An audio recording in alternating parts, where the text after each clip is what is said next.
Hello from Florida. Today's topic will be adapting and overcoming. And hello from Florida. I'm on vacation. Fun stuff, but a prime example of adapting and overcoming. Don't mind the room also.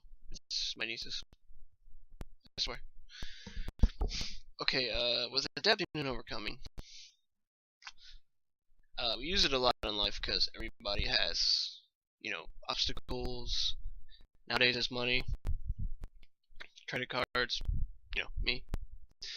Uh, we everybody has their own thing in life, but it also really goes into fitness too, because within fitness you have so many obstacles to adapt to. When you say you've been sedimentary for so long, and you're finally getting an active body, and you're finally getting going for the body you want, and going for the tricep, the chest, everything that you want.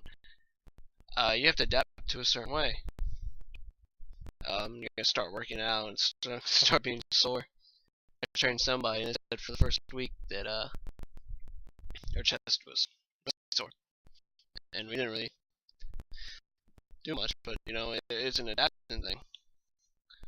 But so with adapting, first you have to adapt to something.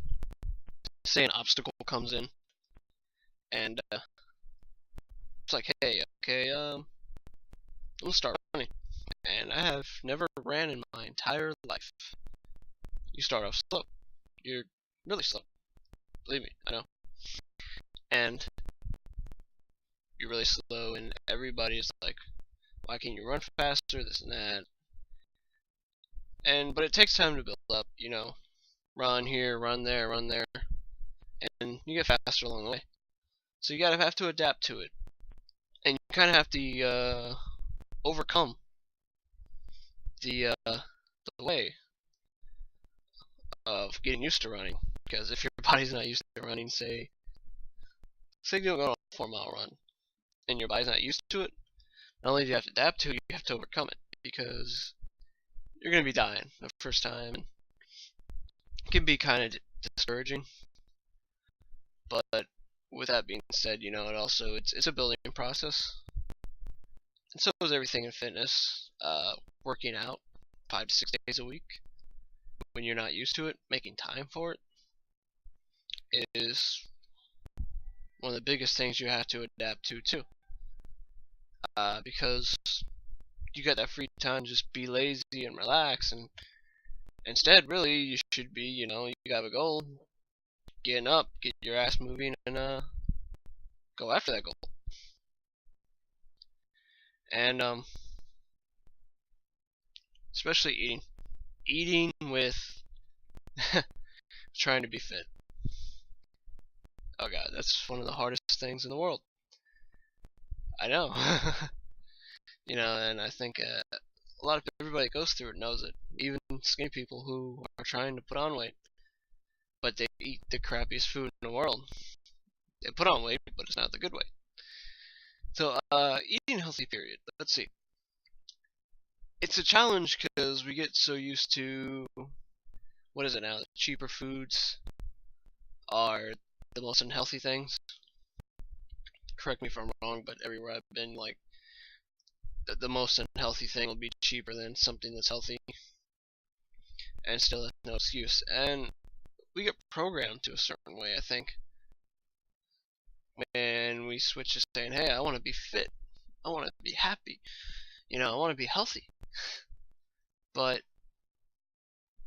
we get to the point where we come in and we're like, oh, well, human behavior, oh, well, I'm used to eating the Kit Kats, I'm used to eating the ice cream, give me the burger from McDonald's, give me the grease-filled thing from Burger King. That's that's something you have to adapt to say, hey, switching just a cheeseburger from McDonald's to a 4 ounces of grilled chicken on a honey wheat toast, for example. And so I mean, it's adapt and overcome. because many times we have to overcome what we don't want to think. One of the biggest things with adapting and overcoming fitness is running. And I said it before, but also it's the scared of appearance of I went through it. I was fat, and like I'm gonna be running. Oh no, what are they gonna be thinking? They see this guy with all this, for lack of a more intelligent word, with all the jiggle. And he's running, he's running, but you see all these people staring at you, and it's like, wow, that sucks because here I am running and I got all the jiggle. And yeah, that can be something you have to overcome mentally. There's so many parts to it in fitness when you decide to say, hey, I want to be fit. That you're gonna have to adapt and overcome, whether it be eating, maintaining a consistent schedule, consistency of working out, eating right, um, consistency, dedication, and you have to, and laziness. Oftentimes we get lazy. I get lazy. I'll wake up in the morning, God, I don't want to go to the gym. And I might have to watch a motivational video or something to get motivated to go. But there's no like secret formula to it or anything like that. It's just you get into fitness, you have to adapt and overcome. That's all there is. And many times we don't think we're strong enough. That's another problem. But we really are. We don't know how strong we are until we push ourselves to look and be like, hey, I can do this. Screw whatever you think. Screw whatever you think. So that's twice. But, screw if you think I look fat when I run. I'm going to make a change. Screw you if you look at me, look down at me, excuse me, if I eat healthy. We all adapt and overcome in different ways, and some of it's mental, some of us, excuse me, tongue-tied. I get that way a lot, and I stutter. Yay. But some of it's for mental, and some of it's physical. It varies every different person. With that being said, you either suck at running, aka me. I was horrible at running to begin with. Mental, you lack the food and you lack the, but overall, like, you keep putting forth and forth into it, you keep getting better results, because when you keep consistency with adapting and overcoming and saying, hey, I'm better and this and I can do it, you realize your inner strength. That's when you learn to adapt and overcome, and that's when you learn to say, hey, I did it. And it's the focus on the little victories when it comes to adapting and overcoming in fitness, because it's the little things that'll drive until you get to the big goal. And that's what really matters, is the little things. I mean, the big goal is, the big goal. But little things, say step by step by step by step, till you get to, hey, A, being completely fat, or to B, being, healthy. So just do it day by day when it comes to being adapting, overcoming, and the smallest aspects will help you out in fitness. And the smallest things, whatever you think it is. So, I hope my rambling helped you today. An update on my journey. I went down here for vacation, of course, but I kind of lacked on eating. Yeah.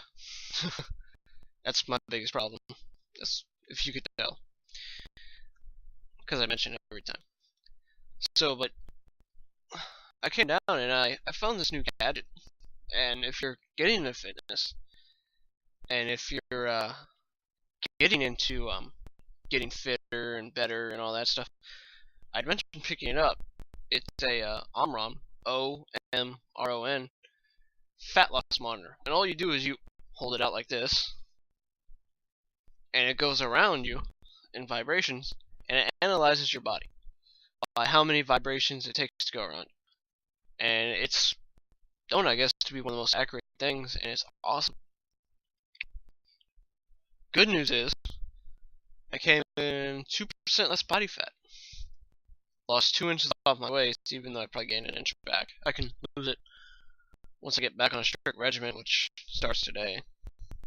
You know, never take for granted that you can always, you may fail, you may do this, but you can always start and come back more determined and more better than ever. Use failure as a motivation, you know.